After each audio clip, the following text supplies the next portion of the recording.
Hello all. వంకాయ ఎన్ని రోజులు ఎప్పుడైనా తిన్నారా? చాలా బాగుంటుంది.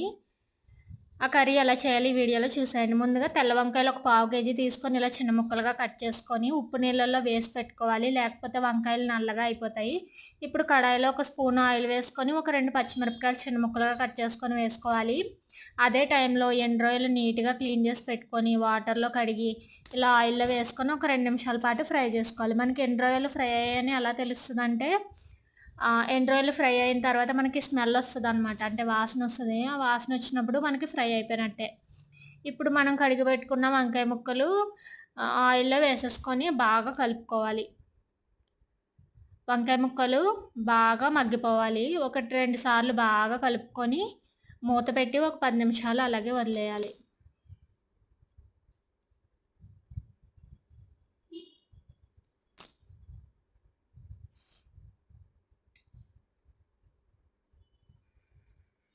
ఇప్పుడు ఒక 5 నిమిషాల తర్వాత రుచికి సరిపడినంత ఉప్పు ఒక స్పూన్ వరకు వేసుకున్నాను నేను. ఇప్పుడు బాగా కలిపేసుకొని మళ్ళీ మూత పెట్టి ఒక 10 నిమిషాలు వంకాయ ముక్కలు బాగా మగ్గిపోవాలన్నమాట. అప్పటి వరకు కూడా బాగా ఫ్రై చేసుకోవాలి. ఇప్పుడు వంకాయ ముక్కలు బాగా మగ్గిపోయినాయి కదా! ఈ స్టేజ్‌లో మనం రుచికి సరిపడినంత కారం వేసుకోవాలి. నేను ఇక్కడ 2 స్పూన్స్ వరకు వేస్తున్నాను కారం.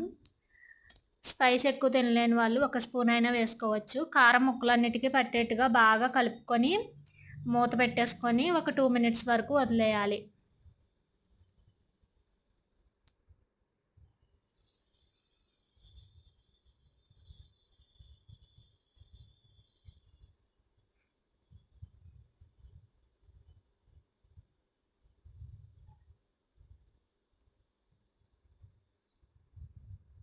ఇప్పుడు ఇవి కొంచెం మగ్గిన తర్వాత ఒక అర గ్లాస్ వరకు నీళ్ళు, అంటే ముక్కలు మునిగేంత వరకు కూడా నీళ్ళు పోసుకొని ఒకసారి బాగా కలుపుకోవాలి.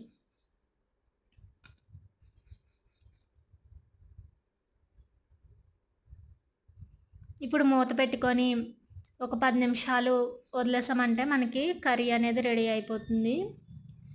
సో ఇలా ఎండు రొయ్యలు, ఎండు చేపలతో చాలా వెరైటీస్ చేసుకోవచ్చు. అలాంటి రెసిపీస్ అన్నీ కూడా ఈ ఛానల్లో అప్లోడ్ అవుతూనే ఉంటాయి. సో వీడియో నచ్చినట్లయితే డెఫినెట్లీ లైక్ చేయండి, షేర్ చేయండి, సబ్స్క్రైబ్ చేయండి and me valuable comments comment సెక్షన్లో తెలియజేయండి. బాయ్.